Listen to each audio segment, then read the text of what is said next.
هرات کې خبریالان اطلاعاتو ته د نه لاسرسي، تاوتریخوالي زیاتوالي،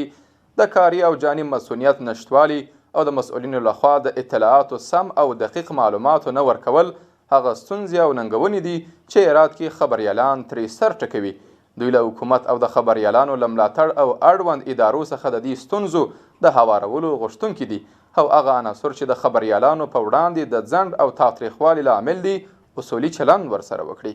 دا په داسې حال کې ده چې د روان 2019 زیږدیز کال د پیل راهیسې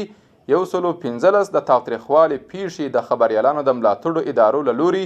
ثبت شوي دي. نور حال په راپور کې. خبریال هغه څوک چې پر ځان د کړاوونو منلو او ډیرو ستونزو په ګاللو سره هڅه کوي چې په ټولنه کې د رامنځته شویو پیښو خبر او راپور خلکو ته وړاندې کړي او خلک له اطلاعاتو او رسنیو پیښو څخه خبر کړي. خو بیا هم خبریالان له ګڼو ستونزو او ننګونو سره مخ دي چې دې چارې اطلاعاتو ته د لاسرسي او د خبریالانو د فعالیت د خنډ لامل کیږي. د روان میلادي کال له پیل راهیسې د خبریالانو په وړاندې شاوخوا 115 د تاوتریخوالي پیښې ثبت شوي چې پکې د مسؤلینو لخوا د اطلاعاتو د نه ورکولو بیا تر قتل پورې بېلابېل موارد شامل دي. هرات کې خبریالان د ځاني او شغلي خوندیتوب د نشتوالي سره شکایت لري چې خبریالانو ته پر وخت د اړوندو ادارو او مسؤلینو له لوري اطلاعات نه ورکول کیږي چې دې چارې خبریالانو ته د اطلاع رسونې په برخه کې ګڼې ستونزې جوړې کړې دي.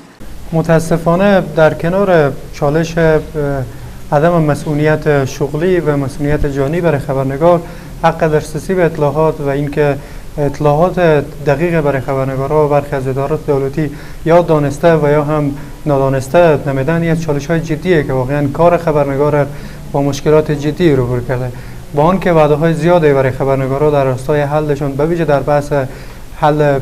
چالش دسترسی به اطلاعات داده شده، اما متاسفانه بارها ما حرف چیزی در جز حرف دیدیم و اما در عمل چیزی برای خبرنگار و برای حل از او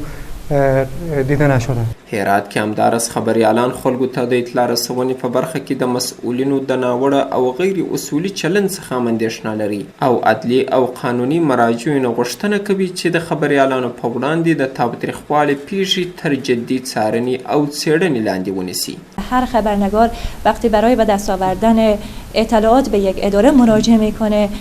در کنار این که بعضی از اداره‌های دولتی از دادن اطلاعات خودداری میکنن، برخوردهایی میکنن که سبب توهین و تحقیر خبرنگاران بشه. نکته دیگر قضایای خشونت علیه خبرنگاران است که سالهای گذشته هم قضایای زیادی به ثبت رسیده. در سال روان هم ما شاهد قتل شماری از خبرنگاران بودیم، ولی تا حال دیده نشده که کدام قضیه پیگیری بشه از طرف مراجع قانونی و ما از نهادهای حامی رسانه‌ها و خبرنگاران خواهان این هستیم که این قضایا پیگیری بشه، عاملان آن شناسایی بشه تا اینکه خشونت علیه خبرنگاران کاهش پیدا کنه. په همدې حال کې د آزادو رسنیو د ملاتړ ادارې یعنی د 2019 زیږدیز کال په کلني راپور کې د خبریالانو په وړاندې د تاوتریخوالي بېلابېل موارد او پیښې لکه مرګ ژوبله، ګواښ، پر رسنیو باندې برید او اطلاعاتو ته د نه لاسرسي له کبله د تاوتریخوالي رامنځته کېدل او داسې نور موارد ثبت کړي چې د خبریالانو فعالیتونه ننګوي.